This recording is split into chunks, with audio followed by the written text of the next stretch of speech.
Hello बच्चा लोग, क्या हाल चाल है। आई थिंक आप लोग अच्छे होंगे और अच्छा रहना भी होगा क्योंकि आपको एग्जाम देना है। आज अपन केमिस्ट्री का आखिरी चैप्टर केमिस्ट्री हम खत्म कर रहे हैं। आज का वीडियो होते ही हमारा पूरा केमिस्ट्री खत्म हो जाएगा क्लास 10th का। जी हाँ, हमने रिवीजन वीडियो करा दिया, हमने most important previous year question करा दिया। एंड ये जो वीडियो है चैप्टर 5 का पीरियोडिक क्लासिफिकेशन ऑफ एलिमेंट का last topic, that is third series MCQ। ठीक है, हम स्टार्ट करते हैं। But before going to start एक छोटा सा यहाँ पे आप लोगों को इन्फॉर्मेशन मैं देना चाह रहा हूँ। काफ़ी दिन से कुछ बच्चों का डिमांड्स आ रहा था, सर मैथ्स में काफ़ी थोड़ी प्रॉब्लम आ रही है, कुछ मेन टॉपिक्स करा दीजिए विथ पर्सनली कह रहे थे, है ना। तो मैं सोचा कि आप लोग के लिए एक कोर्स लॉन्च कर देता हूं। जनरली हमारा कोई प्लान नहीं था, नेक्स्ट सेशन से हम कोर्सेज वगैरह लाने का प्लान कर रहे थे, बट इस सेशन में कुछ भी ऐसा नहीं था। बट बच्चों का काफ़ी डिमांड आ रहा है और आखिरी के 30 दिन के अंदर वो क्रैश कोर्स करना चाहते हैं। हम बहुत हैप्पी टू अनाउंस कर रहे हैं, आप स्टूडेंट डिमांड पे ये कोर्स लेकर आए हैं। ऑनलाइन पर्सनल जूम क्लासेस रहेगा। सिर्फ 10 स्टूडेंट को एक बैच में हम रखेंगे, सिर्फ 10 स्टूडेंट एक बैच में रहेंगे। और मुश्किल से गाइज मेरे पास खुद भी टाइम नहीं है, तो मैं कोशिश करूंगा 1 या 2 ही बैच ले पाऊंगा, उससे ज़्यादा बैचेस नहीं ले पाऊंगा मैं, है ना। तो और गाइज अभी तक का सबसे चीपेस्ट प्राइस पूरे YouTube में ढूंढ लेना, कहीं नहीं मिलेगा। अभी तक का सबसे चीपेस्ट प्राइस में हम आपका क्रैश कोर्स 1 महीने का पूरा मैथ कराने वाला हूं। पूरे मैथ को हम 1 महीने में कंप्लीट करेंगे, इंपॉर्टेंट टॉपिक्स को डिस्कस करेंगे सबसे चीपेस्ट प्राइस में। ठीक है, इस बैच 10 अप्रैल से स्टार्ट हो जाएगा। ठीक है, तो जो भी इंटरेस्टेड कैंडिडेट हो, इंक्वायरी के लिए आपको कम्युनिटी टैब में जाओ, कम्युनिटी टैब में आपको लिंक मिल जाएगा इस फोटो के ऊपर। इस लिंक पे क्लिक करके जो भी इंटरेस्टेड हो इंक्वायरी डाल दो आप। पूरी और भी एक्स्ट्रा डिटेल भी आपको उस फॉर्म में मिल जाएगा। इंक्वायरी डाल दो, आपको शाम तक या कल तक आपको हमारी तरफ से कॉल आ जाएगा कि आप इसके लिए सेलेक्ट हुए हो कि नहीं हुए हो। गाइज हम बहुत कम बैच ले रहे हैं, जितना जल्दी हो सकते उतना जल्दी इस अपॉर्चुनिटी को ग्रैब कर लो। चलिए आप आज का काम चालू करते हैं। Chapter 5 periodic classification of element chemistry class 10th उन बच्चों के लिए ये वीडियो है जो बच्चे बोर्ड एग्जाम की तैयारी कर रहे हैं। अगले महीने उनका बोर्ड एग्जाम है। ठीक है, अकॉर्डिंग टू रिड्यूस सिलेबस मैं आपके लिए लेकर आया हूँ। एक वीडियो मेरा खराब हो चुका है ऑलरेडी, मैं ये चीज़ पढ़ा चुका था, है ना। तो देखो यार, कुछ क्वेश्चंस हैं। How many periods and groups are present in the periodic table. Periodic table में कितने पीरियड्स, ध्यान देना, पहले पीरियड पूछा है। ठीक है, ध्यान देना, क्वेश्चन में पहले पीरियड पूछा है और फिर ग्रुप पूछा है, तो उल्टा मत कर देना। पीरियड यानी ये तो टोटल 7 पीरियड और 18 ग्रुप्स होते हैं पीरियोडिक टेबल में। चलिए अगला क्वेश्चन चलते हैं। नेक्स्ट क्वेश्चन है, which of the following form the basic of modern periodic table. जो मॉडर्न पीरियोडिक टेबल है वो किसके बेसिस पे बना है? जी हाँ, एटॉमिक नंबर के बेसिस पे बना है। इससे पहले जो 3 साइंटिस्ट आए थे उन्होंने मास नंबर के अकॉर्डिंग सजा रहे थे, इसलिए उनका नहीं हो पा रहा था। फाइनली जो न्यू साइंटिस्ट आए जिन्होंने मॉडर्न पीरियोडिक टेबल बनाया, ठीक है, उन्होंने देखा कि यार क्यों ना एटॉमिक नंबर से इलेक्ट्रॉन कितने हैं उसके बेसिस पे बनाते हैं, एंड देन वो काम कर गया, है ना। तो याद रखना, modern periodic table atomic number के बेस पे बना हुआ है। चलिए अगला क्वेश्चन है, what happened to the electropositive character. देखो ये हमारा एटॉमिक पीरियोडिक टेबल है ना। ओके, तो ये जो पीरियोडिक टेबल है, हम जानते हैं इस पीरियोडिक टेबल का ये जिगजैग वाला है, इसको हम लोग मेटलॉइड्स कहते हैं। ठीक है, इसके इस तरफ मेटल होता है, इस तरफ नॉन मेटल होता है। इसके इस तरफ जितना आप इधर जाते जाओगे मेटेलिक कैरेक्टर उतना बढ़ता जाएगा, है ना, और जितना इधर की ओर जाओगे नॉन मेटेलिक कैरेक्टर उतना बढ़ता जाएगा, है ना। अब देखो, अब आप लेफ्ट से राइट जा रहे हो, तो लेफ्ट से राइट जा रहे हो यानी आपकी मेटेलिक कैरेक्टरिस्टिक कम हो रही है। मेटेलिक कैरेक्टरिस्टिक कम हो रही है यानी इलेक्ट्रोपॉजिटिविटी भी आपकी कम हो रही है। क्यों? क्योंकि मेटल में क्या होता है कि इलेक्ट्रॉन लूज करता है। मेटल के ऊपर हमेशा प्लस चार्ज होता है, यानी इलेक्ट्रॉन लूज कर रहा है तभी तो उसके ऊपर उसकी पॉजिटिविटी बढ़ रही है। देखो बच्चा लोग, अगर एक एटम में 8 प्रोटॉन है और 8 इलेक्ट्रॉन है, एक इलेक्ट्रॉन अगर निकल जाता है तो 7 इलेक्ट्रॉन बचते हैं। तो इस टाइम पे इस एटम में किसका राज चलेगा? इस प्रोटॉन का, क्योंकि ये 8 लोग हैं, इसको आराम से कूट काट के मार डालेंगे, है ना, तो इसका राज चलेगा। तो आप जितना इधर आएंगे मेटेलिक कैरेक्टरिस्टिक कम होती जाएगी, यानी उसकी इलेक्ट्रो पॉजिटिविटी कैरेक्टरिस्टिक भी कम होती जाएगी, डिक्रीजेस। चलिए अगला क्वेश्चन चलते हैं। The electronic configuration of element M is 284। तो M का इलेक्ट्रॉनिक कॉन्फ़िगरेशन है 2, 8 और 4। तो इसका आखिरी सेल में 4 इलेक्ट्रॉन है, यानी ये 14th ग्रुप में है। 3 इलेक्ट्रॉन होता है यानी 3 ग्रुप में से, 2 आखिरी में 2 होता है यानी सेकंड सेकंड ग्रुप में, 1 होता है यानी फर्स्ट ग्रुप में, 5 होता है यानी 15 ग्रुप में, बीच में ट्रांजिशन एलिमेंट्स होते हैं तो उनको अपन काउंट नहीं करते इसमें, है ना। चलिए अगला क्वेश्चन है, which of the following is the correct order of atomic radii. देखो किसका किसका, ऑक्सीजन का, फ्लोरीन का और नाइट्रोजन का पूछा है। तो देखो ऑक्सीजन होता है 8 नंबर पे, फ्लोरीन होता है 9 नंबर पे, नाइट्रोजन होता है 7 नंबर में। अगर आप लेफ्ट से राइट में जाते हो तो लेफ्ट से राइट जाने टाइम एटॉमिक साइज क्या होता है बच्चा लोग, एटॉमिक साइज कम होता रहता है। एटॉमिक साइज या एटॉमिक रेडियाइज क्या होता है, कम होता रहता है।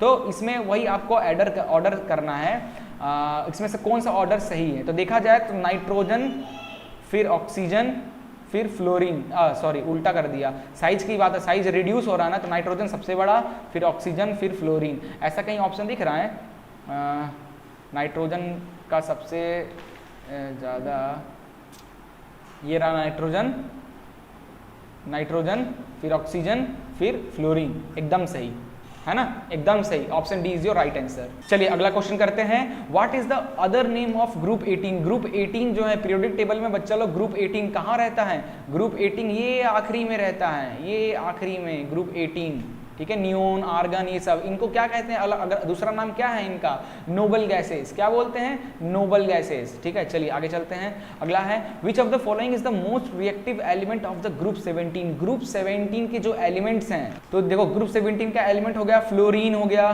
क्लोरीन, हो गया ब्रोमीन, हो गया आयोडीन, हो गया, है ना। ये ग्रुप 17 के एलिमेंट्स है। इनमें से सबसे ज्यादा मोस्ट रिएक्टिव एलिमेंट कौन सा है ना। अब देखो ध्यान से, रिवीजन वीडियो में बहुत अच्छे से ये सब चीजें पढ़ाया हूँ, ट्रेंड्स की प्रॉपर्टी। जैसे आप नीचे आते हो, जैसे जैसे आप नीचे आते हो, नंबर ऑफ सेल क्या होता है बच्चा लोग, बढ़ते जाता है। नंबर ऑफ सेल क्या होता है, बढ़ते जाता है ना, नंबर ऑफ सेल। तो ये जो फर्स्ट, ये फ्लोरीन जो है इसका आउटर सेल में 2 ही इलेक्ट्रॉन रहते हैं। ये बहुत इजीली क्या करेगा, बहुत इजीली अपने ऑक्टेट को कंप्लीट कर सकता है। बाकी में 8 तो टाइम लगता है, इसमें तो 2 ही इलेक्ट्रॉन चाहिए आउटर सेल में, तो ये बहुत इजीली अपने ऑक्टेट को कंप्लीट कर सकता है, यानी that is the most reactive, fluorine is the most reactive, ठीक है। चलिए आगे चलते हैं, अगला क्वेश्चन है, element x forms a chloride with formula XCl2 which is the solid with high melting point. X would most likely be a same group in of the periodic table. So देखो यार इसका solution क्या है। अगर बात करें second group की, तो सेकेंड ग्रुप में अल्कलाइन मेटल्स होते हैं सेकेंड ग्रुप में। ग्रुप 2 में, तो ग्रुप 2 में हमारे कौन कौन से एलिमेंट होते हैं, बेरिलियम हो गया, मैग्नीशियम हो गया, कैल्शियम हो गया, सेरेंडियम हो गया, ये होगा। और इसी ग्रुप में अगर हम इस पीरियड की बात करें, इस पीरियड में ही यहीं पे होता है क्लोरीन, ठीक है। तो देखो यार, अब ग्रुप 2 में जितने भी हमारे एलिमेंट्स हैं, इनके आउटर मोस्ट सेल में 2 इलेक्ट्रॉन होते हैं। ग्रुप 2 है तो आउटर मोस्ट में 2 इलेक्ट्रॉन्स होंगे। तो ये देखो, ये तो एक्स में 2 इलेक्ट्रॉन्स हैं। और क्लोरीन की बात करें तो क्लोरीन के आउटर मोस्ट में 7 इलेक्ट्रॉन्स होते हैं, है ना। तो 2 क्लोरीन है तो 1 इलेक्ट्रॉन ये क्लोरीन ले लिया, 1 इलेक्ट्रॉन ये ले लिया, तो ये अपने ऑक्टेट कंप्लीट कर लिए। तो यहाँ पे मेटल के ऊपर x इज 2+ आ गया और क्लोरीन लाइक दिस। तो x क्या है, एक मेटल है, सेम ग्रुप सेम पीरियड का। तो क्लोरीन के पीरियड का यही है, मैग्नीशियम ही जो ऐसा कर सकता है। So magnesium is the right answer. चलिए आगे चलते हैं, which group element are called transition metals. कौन से ग्रुप एलिमेंट को हम ट्रांजिशन मेटल्स कहते हैं। तो यार इसका आंसर हो जाएगा दैट इज 3 से 12। एटॉमिक टेबल में first group, second group, third group से लेकर इधर 12 ग्रुप तक के जितने भी बीच में एलिमेंट्स हैं, इन सबको हम लोग ट्रांजिशन मेटल्स कहते हैं, ठीक है, बीच वाले। चलिए अगला है, which of the following element has 2 shell both are completely filled. तो देखो यार, नियोन ही है, नियोन ही जिसका एटॉमिक नंबर 10 है, ठीक है। इसका अगर इलेक्ट्रॉनिक कॉन्फ़िगरेशन करोगे 2,8, फर्स्ट सेल भी कंप्लीट फील्ड है, सेकंड सेल भी कंप्लीट फील्ड है, तो नियोन इज द आंसर, ठीक है। चलिए अगला है, which of the following is the atomic number of element that form a basic oxide. Basic oxide हम जानते हैं जितने मेटल ऑक्साइड्स होते हैं वो बेसिक बनाते हैं। तो which of the following is the atomic number, ठीक है। तो देखो 18 नंबर पे क्या है, 18 नंबर पे आपका हो गया आर्गन, 17 नंबर पे क्लोरीन हो गया, 19 नंबर पे दैट इज पोटेशियम हो गया, 15 नंबर पे डेट इज फोस्फोरस हो गया, ये मैंने एटॉमिक नंबर लिख दिया। तो ये आर्गन, क्लोरीन, ठीक है, बेसिक ऑक्साइड सिर्फ मेटल बनाता है, तो इसमें से मेटल कौन सा है?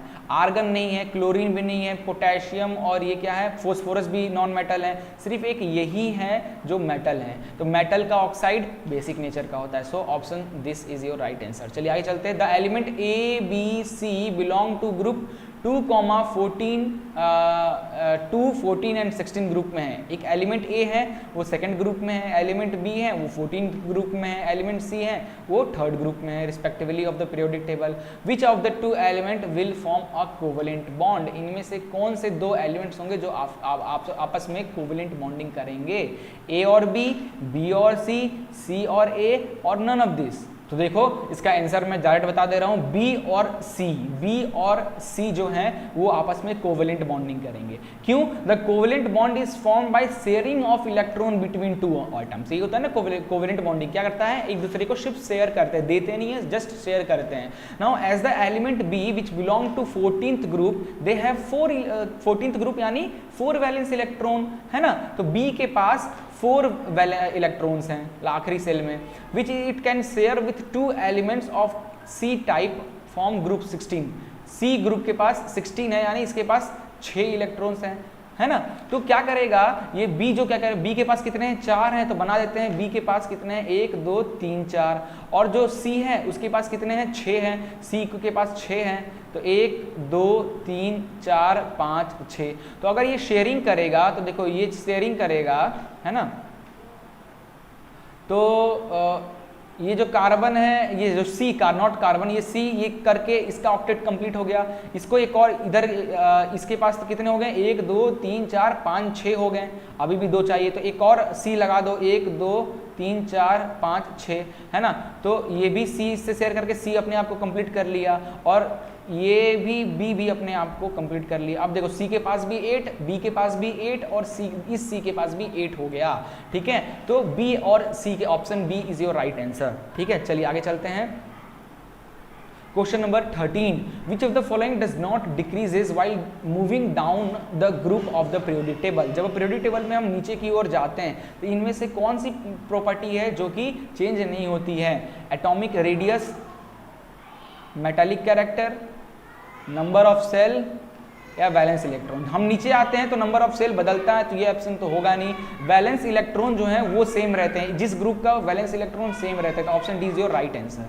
चलिए नेक्स्ट क्वेश्चन पे चलते हैं। Question number 14, an element X belong to third period and first group of periodic table, what is the number of valence electron in the atom? है ना, थर्ड पीरियड का और थर्ड पीरियड, है ना, एक minute just wait, this is first group and 1 2 3rd, this is third period and the first group, है ना। तो इसका एलिमेंट पूछ रहा है, यानी ये एलिमेंट कौन सा होगा? तो फर्स्ट ग्रुप का एलिमेंट है, इसका मतलब उसका वैलेंस इलेक्ट्रॉन 1 होगा, तो option A is your right answer. चलिए अगला चलते हैं। An element M is the group 13th of the periodic table, the formula of oxide is, ठीक है। तो देखो थर्ड पीरियड, 13th पीरियड का एट 13, वो जो m है वो 13th पीरियड में है, यानी उसके पास 3 इलेक्ट्रॉन्स हैं। m इज द मेटल, उसके पास 3 क्या है, वैलेंस इलेक्ट्रॉन है। तो m के पास प्लस 3 वैलेंस इलेक्ट्रॉन है, ऑक्सीजन के साथ मिलेगा, ऑक्सीजन की क्या होती है, 2 माइनस होती है, तो ये एक्सचेंज क्रॉस मल्टीप्लाई कर लो तो ये बन गया M2O3। कहीं ऑप्शन दिख रहा है? Option B is your right answer. Class 9th में क्रॉस वाला किए थे यार, वही है। चलिए Newlands relation is called, Newlands relation को क्या कहते हैं? Musical law, laws of octave, periodic law या एटॉमिक मास लॉ? तो इसका ऑप्शन क्या हो जाएगा? Laws of Octave. न्यूलैंड नहीं तो ऑक्टेव का बताया था, हर 8वें, हर फर्स्ट से काउंट करो तो हर 8वां एलिमेंट फर्स्ट एलिमेंट से प्रॉपर्टी मैच करता है। न्यूलैंड से नहीं कहा था, तो याद रखना भैया ये सब। चलिए question number 17, up to which element the law of octave was found applicable? कुछ दिन पहले ये क्वेश्चन मैंने कम्युनिटी टैब में दिया था, जिसमें मैक्सिमम बच्चों ने सही आंसर दिया था। यस, इट्स अ कैल्शियम, ठीक है। चलिए आगे चलते हैं। इन Mendeleev periodic table, gaps were left for the element to be discovered later. Which of the following elements found a place in the periodic table? Chlorine, silicon, oxygen या germanium? तो germanium रखा गया था, ठीक है। चलिए आगे चलते हैं।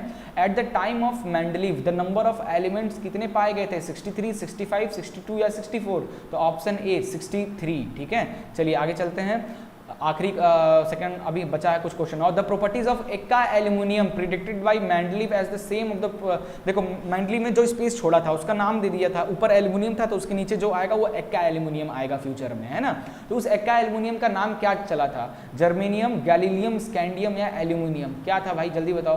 तो yes, the option is gallium. Gallium is the right answer, ठीक है। चलिए आगे चलते हैं। The arrangement of element in modern periodic table is based on increasing atomic number in the horizontal row. Horizontal में जब आप जाओगे तो उसके एटॉमिक नंबर बढ़ते जाएंगे, है ना, ऑप्शन बी। चलिए आगे चलते हैं। Question number 22, which of this belong to the same period? आखिरी क्वेश्चन है इस चैप्टर का और हमारा पूरा केमिस्ट्री खत्म।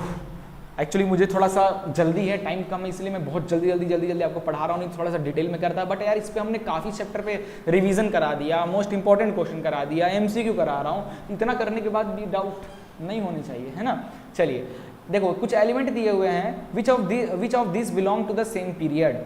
एलिमेंट ए का एटॉमिक नंबर 2 है, एलिमेंट बी का एटॉमिक नंबर 10 है, एलिमेंट सी का एटॉमिक नंबर 5 है। सबका इलेक्ट्रॉनिक कॉन्फ़िगरेशन करो तभी पता चलेगा। इसका इलेक्ट्रॉनिक कॉन्फ़िगरेशन 2 हो जाएगा, इसका इलेक्ट्रॉनिक कॉन्फ़िगरेशन 2,8 हो जाएगा, इसका इलेक्ट्रॉनिक कॉन्फ़िगरेशन 2,3 हो जाएगा। तो which of this belong to the same period? ठीक है, सेम पीरियड में होंगे कौन इनमें से? तो देखो ध्यान से, देखो चलो इसको समझो। जैसे देखो हम लोग ग्रुप टॉप से बॉटम में आते हैं ना, टॉप से बॉटम में आते हैं तो क्या होता है, हमारे नंबर ऑफ सेल बढ़ते जाते हैं, नंबर ऑफ सेल हमारे बढ़ते जाते हैं, है ना। तो ये इलेक्ट्रॉनिक कॉन्फ़िगरेशन का भी ये सेल बढ़ता जाएगा। बट अगर हम पीरियड की बात करें तो पीरियड में नंबर ऑफ सेल सेम रहते हैं, ठीक है, सेम रहते हैं। तो देखो अगर हम बी और सी को अगर ध्यान से देखोगे, इसमें 2-2 सेल हैं, है ना। तो ये बी और जो सी है ना वो सेम पीरियड से हैं, ठीक है, समझ में आ गया। सो गाइज आज के लिए बस इतना हमारा चैप्टर होता है यहाँ पे खत्म। केमिस्ट्री खत्म हो गया, मैथ तो चल ही रहा है। अब कल से हम स्टार्ट कर देंगे फिजिक्स के एमसीक्यूज, 4-5 दिन में वो भी खत्म हो जाएगा। देन मैथ्स कंटिन्यू रहेगा और हमारा लगभग हमने अपने चैनल पे सब कुछ खत्म करा दिया है। नहीं देखा हो तो प्लेलिस्ट चेक करो, डिस्क्रिप्शन में प्लेलिस्ट मिल जाएगी, या फिर आप हमारे प्लेलिस्ट को भी चेक कर सकते हो। और हाँ, मैथ्स का जो क्रैश कोर्स है उसको अगर जल्द से जल्द आप लेना चाहते हो तो यार लिंक मिल जाएगी आपको कम्युनिटी टैब में, जाकर आप जल्द से जल्द उसको एनरोल करो। Goodbye, take care.